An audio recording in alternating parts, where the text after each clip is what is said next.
When we think about the persecuted church, when I was in Ukraine, and we were there speaking at a leadership conference, and in this conference there were mostly pastors, but there were government officials as well. There were people who just came to learn about leadership. But one of the things that struck me was almost everyone I spoke to had been arrested for being a pastor, for openly leading a church. And so I was talking with one person, and he and his wife were there. They had both been pastors, and they had been arrested in China or some place like that. And they said, well, she said, my husband was then arrested and taken away. I said, well, what did you do? Did you get out then? She goes, oh no, I knew they were coming for me, so I had to hurry. There was much work to do. They just expected it. And the treatment isn't like we would think. We think having our feelings hurt is pretty bad treatment. Spoke with another pastor, and he said, the reason we have 3 pastors, even in a small church, is because we know that the senior will be arrested eventually. And when he is arrested, we know that the second will be arrested eventually. We just don't advertise that we have the third. They think they've done us damage, but we have another one in the pocket. The persecuted church is meeting today, maybe not openly like we are, but they're worshiping, they're giving praise. They are our brothers, they are our sisters, and we would be just complete ingrates if we didn't recognize what they're going through right now. So, today what I wanted to talk about was, and boy, I don't know if I'll get this right, but I'm going to try. And there you have it, nothing.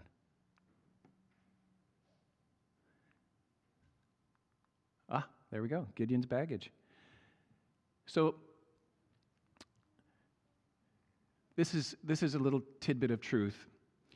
The enemy will try to get us to treat the biggest, most important things as common. The biggest things, the most impressive things, he will try to diminish those. He'll try to convince you that the things that are most vital to our success are actually of little importance, that don't matter. Those are just things. That's stuff. Don't get caught up on stuff. You can still do all this. I actually had somebody tell me this past week, and they were trying to be my friend, about something I felt a conviction about. And he said, I'm sure God wouldn't be upset with that.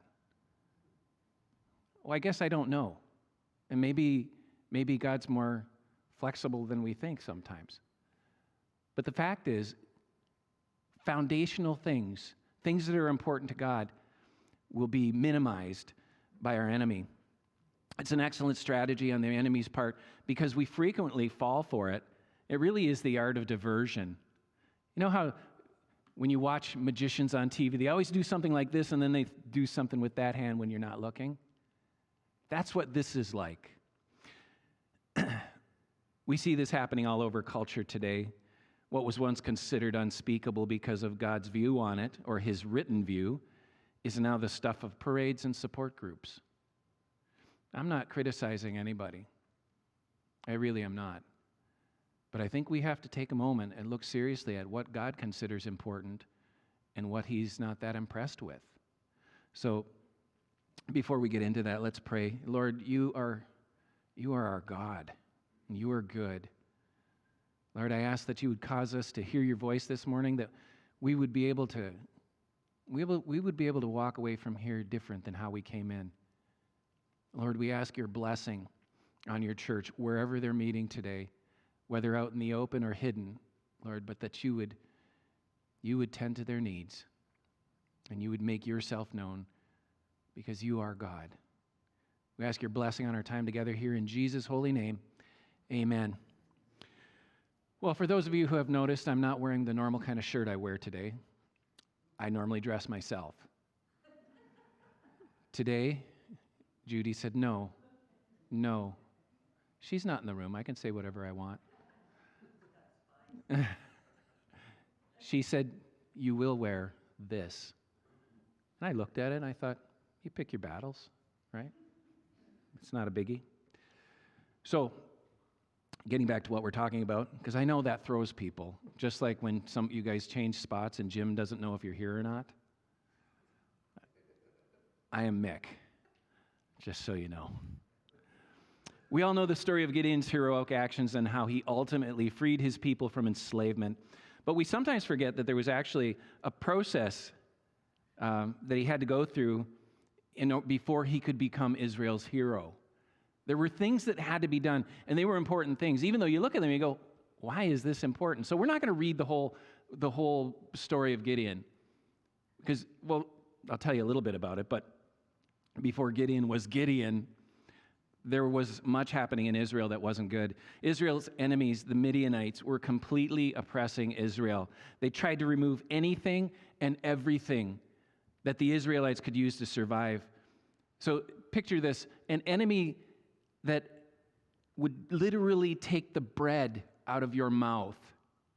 An enemy that would do anything that it could to deprive you of life. Forget rights. They wanted you to be dead.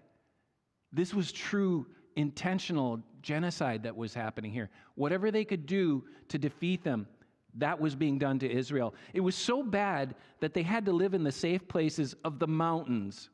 Places so bad that even their mortal enemies wouldn't go there to get them. They were hiding in the places that were so miserable that the Midianites would look at it and go, nah, maybe tomorrow. They wouldn't go into these places.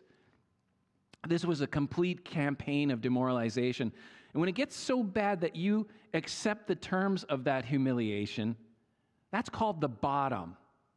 That's called the bottom. When you accept the terms of your defeat, and they are so demoralizing, so crushing, you are literally as low as it can go.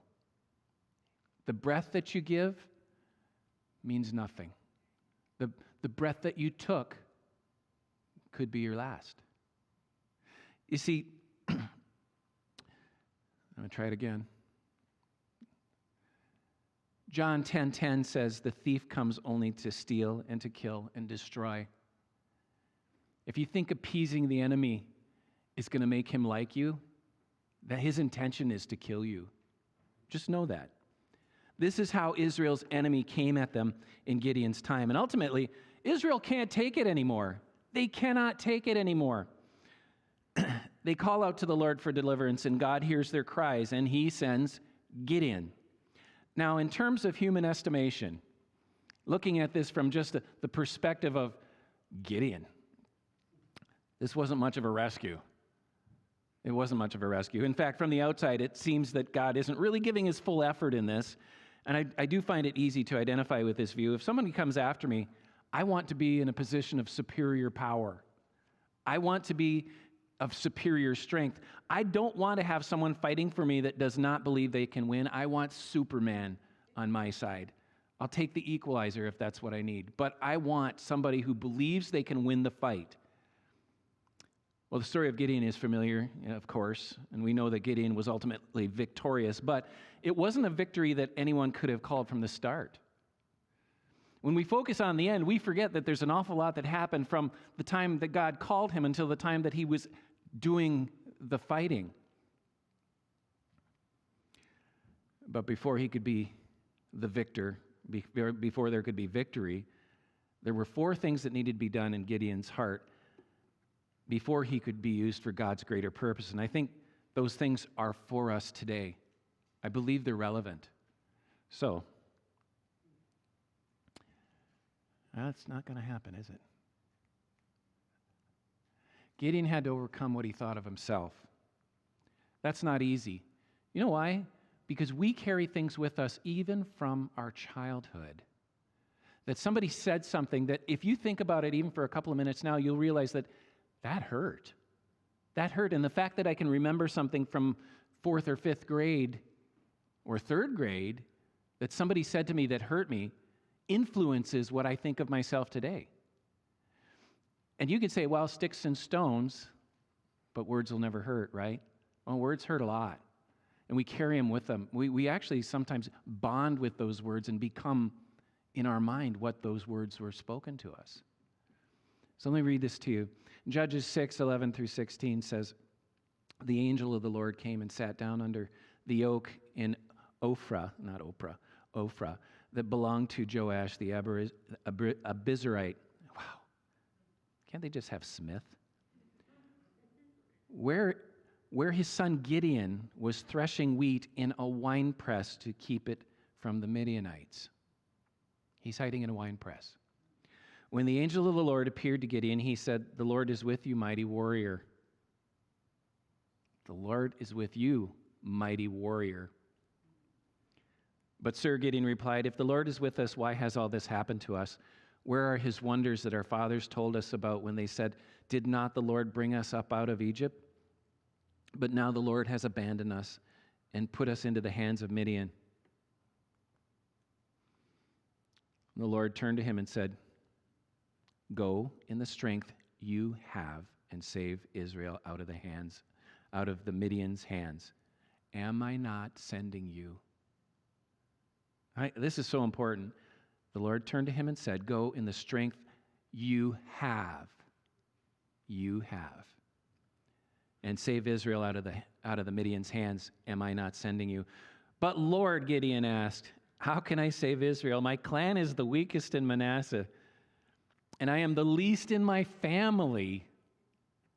And the Lord answered, I will be with you, and you will strike down all of the Midianites together. Did you catch that? He's got a lot going on that's similar to Moses, right? My clan is the weakest. My family is the least. You're not paying attention, God.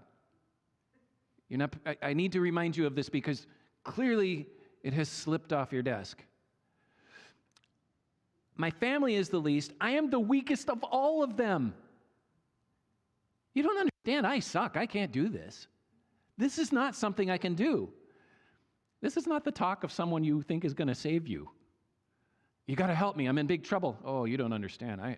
I stink. I am the worst. That's what he's doing. And he's not doing it to his friend. He's doing it to God. God who made him, God who knows him, God who is telling him, you already have what you need here, and I will be with you. But instead, he's arguing with God. Now, this dialogue actually goes for a while. We're not going to spend a lot of time on it, but just remember this. The moment we start saying, but Lord, we're already standing in a bad spot. Have you ever said that? Oh, but God, you don't understand. What kind of ninny can we be? Like, we can be just knotheads. Oh, God, you don't understand. I think he might. Sad to say, but Gideon, like many of us, believed what others had said about him rather than what God had proclaimed. Gideon focused on why he couldn't rather than believe that he could because God said he could. Know this, though. Degrading yourself is not humility. Talking bad about yourself is not humility. You're stepping into kind of a bad area with it. Degrading ourselves is actually the opposite of what God says about us. I can do all things in him that strengthens me. So when we go on about how terrible we are, okay, and I'm not talking about sin that we engage in, but we as people who God has called to do, when we go on about how we're not worthy, we're not able, we are in direct defiance of what God has already said. I can do all things in him that strengthens me. Please don't think you're the exception. Yeah, but you don't really know me. God does. He's already proclaimed it. With God as our foundation, we are more than able to do all he asks of us, and yet we dare to disagree with him. But Lord, I've heard story after story of pastors who fought with the call of God on their life, and they were miserable. And when they finally gave in, it was like, oh God, go ahead and destroy me. Just do whatever you want. I'll enter ministry. I love those stories. Unfortunately, it's not all that uncommon, and as I've already mentioned, Moses, one of the greatest military leaders of human history, focused on his weakness rather than on what God had proclaimed and his God-given abilities. You see, it's not because of what's in you, it's what he's already done in you. It's what he has placed in you. He has built you to be capable. This isn't self-improvement, by the way, because I don't believe that I can just simply proclaim it and make it be. But I do believe strongly that if God has asked something of me, I am capable. I can do it. And it will be for his purpose. God said go, and Moses looked for reasons to say no. We'll never act higher than the image we have of our inadequacies. Did you know that? We will never act higher than the image we have of our inadequacies. I often see this illustrated in young ladies that date guys that treat them like dirt. They could have somebody that treats them better. They just don't believe it's possible. You know what? This one's for free. Those that would treat you like prey are excellent at exploiting our weaknesses. For those of you that have daughters, you can see that. You can see it happening, and you know when someone is slimy. But if there's a young lady listening to this, wherever they are, online or wherever, know this. If someone doesn't respect you enough to treat you well, he is not the one. He is not the one. Think higher of yourself. Why? Because I can do all things in him who strengthens me. God already has an image of you that's so far above what somebody else thinks, so far different than what somebody else thinks. We need to believe what he's saying about us. When God calls you to do something, don't tell him who you are or who you are not. He made you. He equipped you before you even knew you came with any options. He knows where you're strong, and he knows where you're weak. Don't be that person. Don't be that person who says, I can't. You don't understand. You don't understand. If God calls you, he knows what he's doing. Your best option is to follow his lead rather than trying to convince him he made a mistake. A lot of good ministry is wasted on trying to convince God of something he already knows, and you're wrong. Any sentence that starts with, but God, you don't understand, is the start of admitting that we don't know more than God. It's the sign that we actually are stepping into a fool's footsteps. Don't do that. We're just being defiant at that point. So, what did Gideon have to do? The idols had to be removed. This is hard. This is really hard. Gideon was living in the midst of people that once worshiped the true and living God. Know this. Just because they were Israel doesn't mean that they were on the mark. They had drifted, and they had drifted hard. So, they'd slipped into this worship of that which was diametrically opposed to God, Baal worship. It had actually become completely and utterly culturally and religiously acceptable to publicly give honor to Baal. The people who had been led out of Egypt by the pillar and the cloud and had crossed a sea on dry land were now worshiping Baal, at least in a cursory sense. What would once have been considered too horrible to do, even in private, was now being done out in the open. Oh, that does sound familiar. There was no need to hide it because everybody was doing it. So God's instructions for preparation start here. That same night, the Lord said to him, take the second bull from your father's herd, the one 7-year-old. Did you notice he didn't say, go ask permission, see if your father will do this? He's already in nervous territory here. So take the second bull from your father's herd, the one 7-year-old, tear down your father's altar to Baal. Let me repeat that.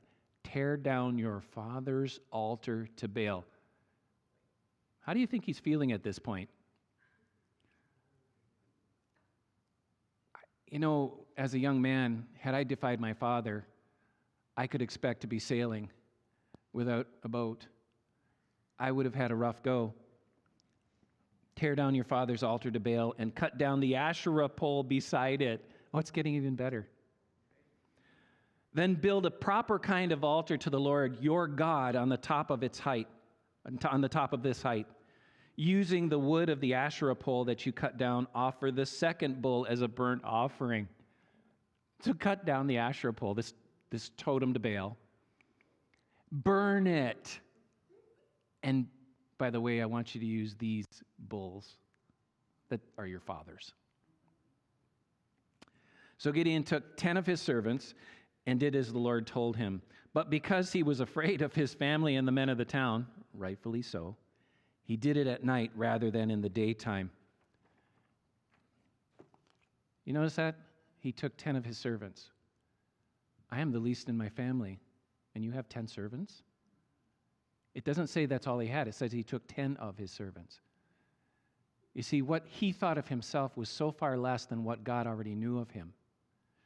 If we were to take the time to read this whole chapter, we would see that it was a huge, huge problem for Gideon having done this. There was lots of blowback. But regardless what the idols are, they had to go. They have to go. Our problem is that frequently the idols that we have are so common to us that we don't even recognize them as idols. God wasn't willing to start working until the idols were removed, though. Now let's think about that. Well, we don't have Asherah poles. We don't. What's God saying to you about what you're watching on TV? Oh, there's just a little bit of swearing. It's just a little bit of sex. It's just small. It's integral to the story. What is God talking to you about your TV habits? I guess I should keep my eyes down. But God wasn't willing to start working until the idols were removed. Now, I say TV, but it could be a whole bunch of things. The car you have? Is it the house you have? Is it your stuff? Now we're getting into dicey territory because I really like my guitars. I like them a lot. But can I tell you, they don't mean anything in the scope of what God would ask of me or ask me to do. They're simply tools. But anything can become an idol. In Gideon's case, he was raised with a Baal-worshiping father, and this was just as normal to him as you showing up for church this morning. He knew this. The idea was so foreign to him that he only did it under the cover of night. Why? Well, because the men of the town stopped by looking for Gideon the next morning. If you read the story, it goes something like this. Where's your boy? I don't know. He did this. He can speak for himself. Yeah, even Gideon's dad was feeling the heat.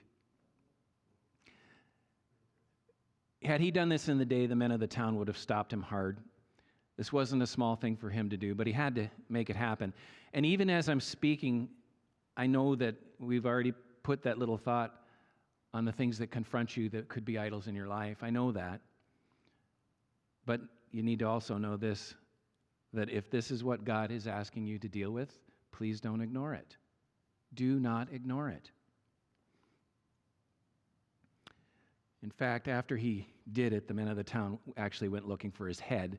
Certainly not the reaction you'd expect from people that wanted Gideon to deliver him. Oh, but by the way, they didn't know that Gideon was going to deliver them yet. Sometimes getting rid of the idols is costly, and many times the people around don't share your enthusiasm for the things that God has called you to do. Have you ever had that happen? You know that God has asked you to do something or not do something. When you do it, people are like, what's wrong with you? Why do you have to cause a problem here? Have you had that? I have had it, and I've had it even within, circles that I thought were on my side. So what are the idols in our lives we're afraid to address? Is it something that we have in our family has become a tradition or ingrained as a tradition? Is it something that consumes all our free time? Is it another God that we just kind of go, God will understand, right?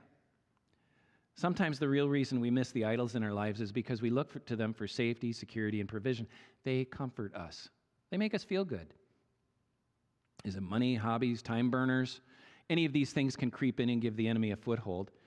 And here's the thing, something that's purely no problem can become the problem. So what dominates your affections? That's probably a better way to say it. What dominates your affections? Sometimes it's simply our fear that takes the place of profitable things. Most often we want to be judged by our intentions, but we judge other people by their actions. And I know that's been said so many times. No, you don't understand. That was not in my intention. What are people seeing of our actions, though? What are people looking at us and going, if that's what a Christian is, I can live with that. Or, if that's what a Christian is, why would I want to be that way? They're exactly the same as me. What are other people gauging our actions like? Before God can do the things that He's called us to do, He has to have top spot in our lives. This means that the idols got to go, and until they do, the idols represent a hole in the bucket that we hope to carry God's water in. Envision that. There's a hole in the bucket that you plant. If the well is 100 meters from the house, and there's a hole in it, and you have to bring water to the house, until you deal with that, by the time you get to the house, the water will be gone. It's a worthless exercise. So, the idols had to be removed. The second thing was that they had a lack of enmity toward their enemy. I purposely had to say that slow. When the angel of the Lord arrived to announce the beginning of the end of the Midianite occupation, Gideon was threshing wheat in a winepress. He was hiding. He was hiding. You know why? Because the winepress was lower. It was dug in. It wasn't out in the open. He was hiding.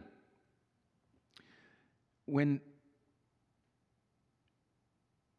Judges 6:11-13, I'll just read that. The angel of the Lord came and sat down under the oak in Ophrah that belonged to Joash the Abiezrite, where his son Gideon was threshing wheat in a winepress to keep it from the Midianites. When the angel of the Lord appeared to Gideon, he said, the Lord is with you, mighty warrior. Mighty warrior. But Sir Gideon replied, we've already read this, but Gideon replied, if the Lord is with us, why has all this happened to us? Where are all his wonders that our fathers told us about when they said, did not the Lord bring us out of Egypt? But now the Lord has abandoned us and put us into the hand of Midian. I find it funny that the idol worshiper would say that the Lord had abandoned him. That's called irony. It really is upside down world. Gideon has an angel of God telling him that the Lord is with him, and he acts like he's a whipped dog. He acts like, he calls him a mighty warrior, and he whimpers. You would have thought Gideon would have jumped right up and started yelling, okay, so you are an angel, and you're telling me I'm a mighty warrior. Let's go do this now. Let's get him. But that's not the case at all. In fact, he has accepted his defeat already. He's already accepted his defeat. It's just the way it is. It's just the way we have to do it. You can say all you want to say, but I'm not a mighty warrior. I can't do this. He wasn't even mad at the Midianites. He just accepted it. We see this frequently illustrated when people just give into their addictions, whatever they might be. And you can be addicted to so many things. And for whatever you can be addicted to, you can find a support group to tell you why it's not that bad. If something is controlling you and you're not pushing back because you think there's no use, you are on the brink of defeat. You are right on the brink of being defeated by your enemy. You have bought into the lie that the enemy has already used on you, and instead of hating what God hates, you simply accept it. Now, I don't know anybody's vices or addictions or anything else, so please don't think these are bullets from the pulpit. They're not. I really don't know, but I've seen enough to know how this works. You see, at this point, the Israelites had just given in to the enemy's abuse, and it was just like another part of life that they were living. They just got used to it. You see, there's a righteous attitude that includes a divine dislike for the enemy of our soul, and they didn't have that. Theirs was one of acceptance and resignation. Basically, that's how it is. What are you going to do? God hates us in bondage. He hates the things that bind our souls and keep us from relationship with Him. And it's demonstrated by the fact that He sent His very Son to free us and take authority back. The strong man has been bound by the actions of Jesus. If we let Him loose, though, He's still fully armed. He's capable of waging war against us. And even though He's operating from an inferior position, His hatred for the people of God, God's children, has not abated. He still hates. If you think somehow playing nice so he doesn't catch our attention is going to work, don't be fooled into thinking appeasement is a good plan of action.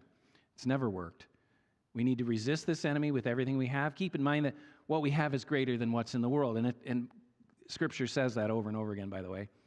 Always remember that the enemy is smart and deceptive, and even though he's operating from a position of weakness, he is still armed, and he knows how to demoralize and fight his enemy. Do we? We need to pray, we need to seek God's presence, and then we need to fight the good fight. His answer reflected an inaccurate view of where God stood in the situation.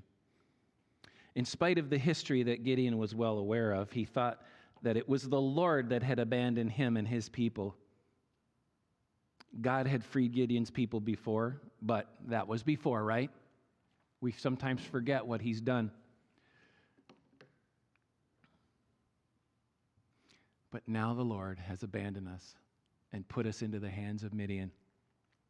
Wow. The Lord hadn't abandoned them. The Lord hadn't abandoned them. They had abandoned the Lord. They had abandoned the Lord. They hadn't just let it slip through. They brought a truck in and they poured concrete and they made a foundation and put up an Asherah pole. They did it right out in the open. That wasn't sneakily done at night. No one slipped that through. They did it in the open. The Lord was allowing Midian to do what they were doing in order to drive the people of God, his people, back into his presence. This is one of the things I've noticed, just by the way, and I'm not always fond of it, but God rarely uses our comfort and contentedness to move us. I'm feeling really good right now. I like where I am. Everything's perfect in life. I'm going to move. No, we stay where we're contented and comfortable, right?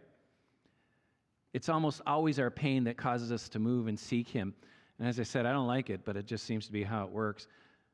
But in every situation, the enemy of our soul wants to deceive you as to where God stands in every situation.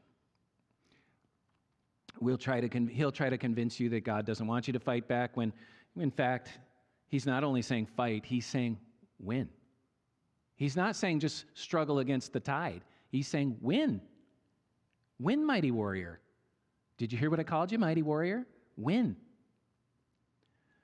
God's word says in James 4:7, submit yourselves then to God. Resist the devil and he will flee. Give in to only God, fight the devil. Keep resisting. Just like he did to Eve in the garden, and I love talking about that story, with just no time to do it today. The devil tries to distort the character of God and get us to question him. Did he really say that? Did he really say that? Don't fall for that lie. God's intention is for us to be free of bondage, and freedom means running full on into God's presence and his pleasure. So once God deals with the foundational items, Gideon can move forward, and all boils down to these little things. They don't look like much, but first off, obey God even in the small things. Obey him in the small things. I'm going to do great things, but you can't make your bed. That's a bad example. And Judy's not here, so who cares, right? I know how to make my bed. Never mind. Gideon did remove the idols from his father's house, and we need to be able to obey God on a moment's notice.